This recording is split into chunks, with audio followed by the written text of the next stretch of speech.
बच्चों, आज मैं बहुत इंपॉर्टेंट टॉपिक बताने जा रही हूँ जो कि आपके कॉम्पिटेटिव लेवल के लिए भी बहुत ज्यादा इंपॉर्टेंट है। यानी कि जो आईआईटी, नीट, इवन जो आपका बोर्ड का एग्जाम है 11th, 12th, 10th, 9th, ये सबके लिए काफी हेल्पफुल होगा क्योंकि यहाँ पे कुछ की कॉन्सेप्ट बताने जा रही हूँ which is related to the our modern periodic table. So चलिए यहाँ पे देखते हैं कि एक्चुअल में जो मॉडर्न पीरियोडिक टेबल थी उससे कैसे कैसे कॉन्सेप्ट निकल के आए, जो कि यहाँ पे हम लोग शॉर्ट वे में समझेंगे। तो चलिए टाइम को ना बर्बाद करते हुए इसको देखते हैं। पहली चीज, अगर आपसे कभी भी पूछा जाए पीरियोडिक टेबल में टाइपिकल एलिमेंट्स, टाइपिकल एलिमेंट्स में हम लोग यहाँ पे बात करेंगे पीरियड नंबर 2 और 3 की। यानी कि यहाँ पे हम लोग सोडियम, लिथियम, बेरिलियम, ये होते हैं हमारे पीरियड 2 और 3 के मेंबर। तो उनके बारे में हम लोग बात करेंगे, टाइपिकल एलिमेंट्स होते हैं, ठीक है। उसके बाद हम लोग बात करेंगे ब्रिज एलिमेंट। ब्रिज एलिमेंट का काम क्या होता है? ये ब्रिज फॉर्मेशन में हेल्प करता है, ठीक है, जिसको हम लोग बोलते हैं सेतु। तो ब्रिज एलिमेंट जो होते हैं, सेतु तत्व जो होते हैं, वो पीरियड 3 में जितने भी एलिमेंट्स होते हैं उनको कंसीडर किया जाता है। रिप्रेजेंटेटिव एलिमेंट्स की अगर बात करें तो रिप्रेजेंटेटिव एलिमेंट में हमारे एस और पी ब्लॉक के एलिमेंट्स आते हैं। इट मींस रिप्रेजेंटेटिव एलिमेंट्स का मतलब है हम बेसिकली सारे मेटल्स और नॉन मेटल्स की बात करते हैं। तो ज्यादातर रिएक्शन में लोग मेटल्स और नॉन मेटल को ही कंसीडर कर सकते हैं, करते ही है। नोबेल गैस का यहाँ पे एक्सेप्शनल है। तो यहाँ पर अगर रिप्रेजेंटेटिव एलिमेंट्स की बात करें कि कौन से रिप्रेजेंटेटिव एलिमेंट्स होते हैं, तो वो हमारे जो है एस और पी ब्लॉक्स के एलिमेंट्स होंगे। Most abundant inert gas on earth, अगर मैं बात करूं कि ऐसी कौन सी गैस है, वो भी इनर्ट गैस है। इनर्ट गैस का मतलब नोबेल गैस, या नोबेल गैस के अलावा उसको जीरो गैस भी बोल सकते हैं। 3 नाम होते हैं। इनर्ट का मतलब जो अक्रियशील हो, मतलब वो किसी से भी रिएक्टिव ना हो। So most abundant inert gas on earth, हमारे अर्थ पे सबसे ज्यादा ऐसी इनर्ट गैस कौन सी पाई जाती है? तो याद रखिएगा ऑर्गन होता है, ठीक है। अब ये जो ऑर्गन है यहाँ पर, ये मोस्ट एबंडेंट ऑन अर्थ होता है। बट अगर मैं बात करूं most abundant inert gas in universe, तो यूनिवर्स में, ब्रह्मांड में जो है गैस है वो हीलियम है, ऑर्गन नहीं है। हीलियम इसलिए क्योंकि अगर आप बात करें तो हीलियम जो है हमारे यूनिवर्स में जो है स्पेस में बहुत पाई जाती है। जैसे फॉर एग्जाम्पल कि हमारा जो सन है वो सबसे ज्यादा, अगर मैं बात करूं, बहुत सारे नंबर ऑफ गैसेस से ही मिलकर बना है। उसमें सबसे ज्यादा क्वांटिटी में अगर मैं बात करूं, मात्रा में, हीलियम गैस ही पाई जाती है। तो अब इस वजह से वहां पे स्पेस में हीलियम की क्वांटिटी ज्यादा होती है। सो ये हमारे पूरा, अगर यूनिवर्स की बात करेंगे देन वी हैव आंसर कि हीलियम होगा। ओके, अब इधर देखते हैं। अगर अब यहाँ पे बात करी जाए तो most abundant elements, most abundant gas in atmosphere. Atmosphere में ऐसी कौन सी गैस है जो मोस्ट अबंडेंट है? तो ये है हमारी नाइट्रोजन गैस, जो कि आप सब जानते हैं। Most abundant elements in the earth crust, most abundant elements जो होगा हमारे अर्थ क्रस्ट पे वो है ऑक्सीजन, क्योंकि ऑक्सीजन हम लोग रेस्पिरेशन में यूज करते हैं, बहुत सारी फंक्शंस को परफॉर्म करने में यूज करते हैं। तो ये सारी चीजें ऑक्सीजन जो है very necessary. Most abundant metal in the earth crust, याद रखिएगा सबसे ज्यादा, अगर आपने दिमाग लगाया कि आयरन होता है बच्चा, तो आयरन रॉन्ग है आंसर, ठीक है। सबसे ज्यादा मोस्ट अबंडेंट जो भी मेटल होता है हमारे अर्थ क्रस्ट पे वो एल्यूमिनियम होता है, Al, ठीक है। कभी भी आयरन मत सोचिएगा, ठीक है। ओके, बाद वो सेकेंड मोस्ट होता है। नोबेल मेटल्स, नोबेल गैसेस तो पता है सबको कि ऑर्गन होती है, हीलियम होती है और आपकी ये नियॉन होती है, ठीक है। बट यहाँ पे जिनॉन और क्रिप्टॉन इन सब की बात नहीं कर रहे हैं, हम यहाँ पे बात कर रहे हैं नोबेल मेटल्स की। नोबेल मेटल्स में अगर हम बात करें तो हम उन मेटल्स को बोलेंगे जिनसे बहुत सारे क्या है वैल्यूएबल चीजें बनाई जाती हैं, एलॉयज बनाए जाते हैं। तो याद रखिएगा सिल्वर है हमारा, गोल्ड है, प्लैटिनम है, पैलेडियम है, इरिडियम है, रोडियम है, रूबीडियम है, ये सारे होते हैं, ठीक है। बट आप बेसिकली इतने याद रखिए, gold, platinum, silver and palladium, तो ये सारे याद रखिएगा। सो ये बेसिक कॉन्सेप्ट थे। अब इसका पार्ट 2 है, वो मैं नेक्स्ट वीडियो में डिस्कस करूंगी। Then you have to wait and watch. Okay, so okay, take care, bye bye, और हम लोग मिलते हैं कल नए सेशन में।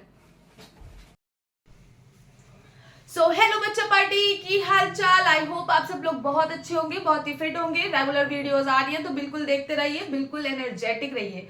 सो बेसिकली मैंने एमसीक्यू जो है, जो आपके कॉम्पिटेटिव लेवल एग्जाम में, इवन एंट्रेंस एग्जाम में केमिस्ट्री से रिलेटेड पूछे जाते हैं, जो पीरियोडिक टेबल के रिलेशन में रिलेटेड है।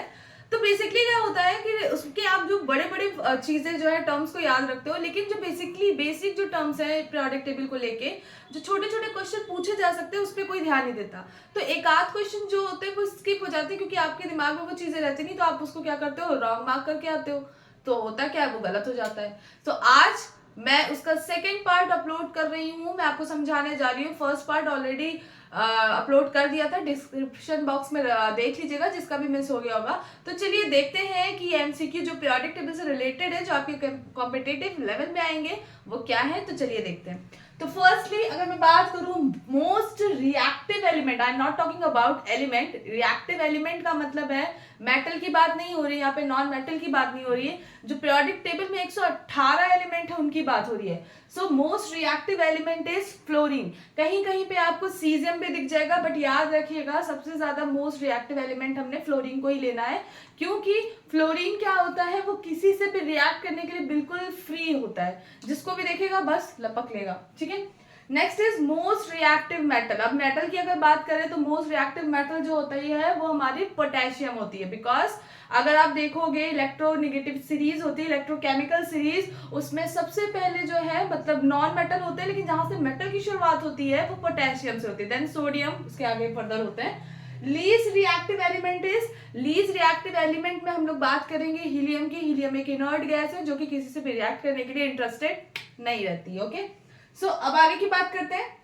Least reactive metal is, least reactive metals में बहुत सारी मेटल हो सकती है जिनके ऑर्नामेंट्स बनते हैं, जिनकी ज्वेलरीज बनती है। जैसे फॉर एग्जाम्पल गोल्ड हो सकता है, सिल्वर हो सकता है, ऑस्मियम हो सकता है, प्लैटिनम हो सकता है। तो ये जो आपके हैं लीस्ट रिएक्टिव है। ठीक है, तभी तो इनकी हम लोग ज्वेलरी बनाते हैं, क्योंकि ये जल्दी रिएक्शन नहीं करते हैं किसी चीज से। ठीक है, मैं थोड़े थोड़े टर्म्स आपको इंट्रोड्यूस भी करती जा रही हूँ, ओके, ताकि आपको याद रहे।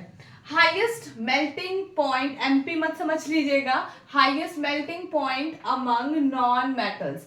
तो नॉन मेटल्स में अगर मैं बात करूं सबसे ज्यादा हाईएस्ट मेल्टिंग पॉइंट किसका होता है, तो याद रखिएगा कार्बन का होता है। Okay, highest melting point among metals, metals में अगर याद होगा तो दिमाग लगाइएगा। इलेक्ट्रिक बल्ब सबने देखा है, और बल्ब में क्या होता है, टंगस्टन का वायर ऐसे लगा होता है बल्ब में। तो ये जो वायर होता है टंगस्टन का, ये इसीलिए लगाया जाता है क्योंकि इसका मेल्टिंग पॉइंट बहुत ही ज्यादा हाई होता है। ओके, ठीक है ना, 3000 के करीब करीब में होता है। अब यहाँ पे सिंपल सी बात है, टंगस्टन को हम लोग W से शो करते हैं, बिकॉज इसका जो आपका नेम है वो ग्रीक नेम पे डिपेंड है। बाकी सारे तो लैटिन पे होते हैं, लेकिन जो टंगस्टन होता है वो ग्रीक नेम से उसको नाम दिया गया, ओरिजिन हुआ उसका, जिसका नाम है वुल्फॉर्म। तो वुल्फॉर्म जो है इसका लैटिन नहीं ग्रीक नेम है। ओके, बाकी सारे जो सोडियम है इसको नाट्रियम बोलते हैं, पोटेशियम है कैलियम बोलते हैं, वो लैटिन नेम से। बस ये एक अनोखा है जिसको ग्रीक से लिया गया। ओके, चलिए ये भी क्वेश्चन तैयार हो गया आपका। अब आगे की बात करते हैं, हाईएस्ट डेंसिटी क्या है। डेंसिटी का मतलब है कि कोई चीज आपको थिकी थिकी लगती है, मतलब कि density is equals to mass upon volume. तो अब सिंपल सी बात है, हाईएस्ट डेंसिटी किसकी होती है, तो याद रखिएगा दो हैं, ऑस्मियम और इरेडियम। ऑस्मियम और इरेडियम, इनकी डेंसिटी सबसे ज्यादा हाईएस्ट होती है। लीस्ट या लाइटेस्ट, लीस्ट नहीं बोलेंगे, लाइट, जो लाइट लगता है, लाइटेस्ट डेंसिटी जो होती है वो याद रखिएगा हाइड्रोजन एटम की होती है। ठीक है, हाइड्रोजन की होती है, हाइड्रोजन गैस हाइड्रोजन की होती है।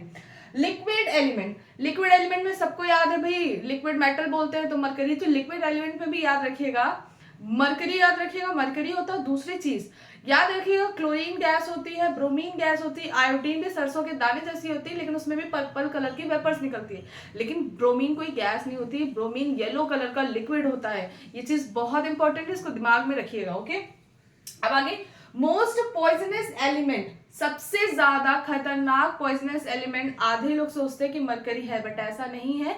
पॉइजनस एलिमेंट जिसको मतलब बहुत ही ज्यादा डेंजरस होता है, वो होता है हमारा प्लूटोनियम। ठीक है, प्लूटोनियम जो है one of the most dangerous है, जिसका एटॉमिक नंबर 94 है। Okay, metal present haemoglobin, haemoglobin जिसकी वजह से हमारा ब्लड बनता है, ब्लड का फॉर्मेशन होता है। तो हीमोग्लोबिन जो होता है वो उसके अंदर जो है आयरन होता है। तो याद रखिएगा, अगर आयरन नहीं होगा तो हीमोग्लोबिन भी नहीं बनेगा, क्योंकि हीमोग्लोबिन का सेंट्रल मेटल जो है वो आयरन होता है।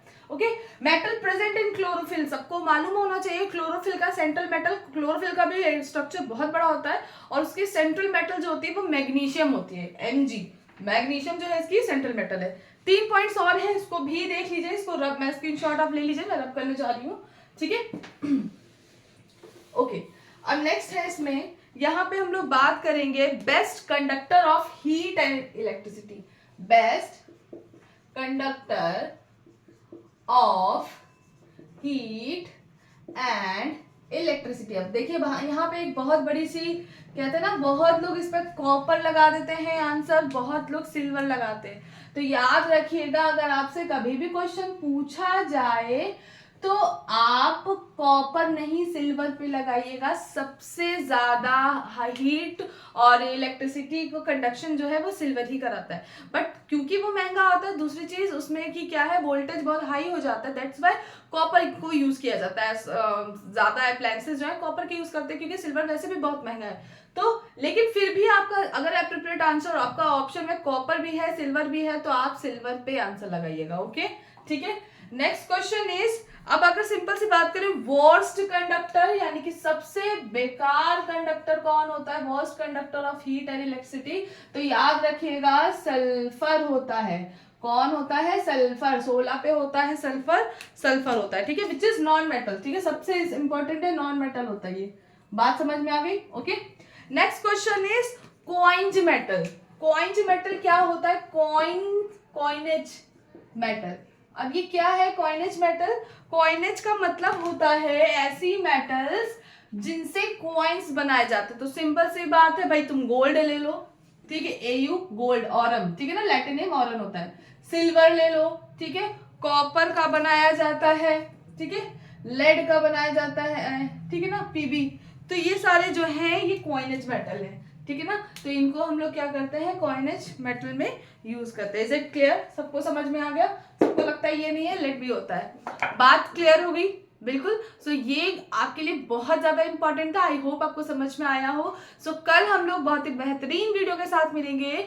कल हम लोग बात करेंगे how we balance a chemical reaction. But हाँ, केमिकल रिएक्शन को बैलेंस पहले ही करवा देते हैं, यस, ज्यादा बेटर है। जैसे हम लोग केमिकल रिएक्शंस को बैलेंस करना सीख जाएंगे, देन हम लोग पढ़ेंगे कितने टाइप्स की रिएक्शंस होती हैं। ओके, समझ में आ गया? ओके, सो मिलते हैं कल। Take care, good bye.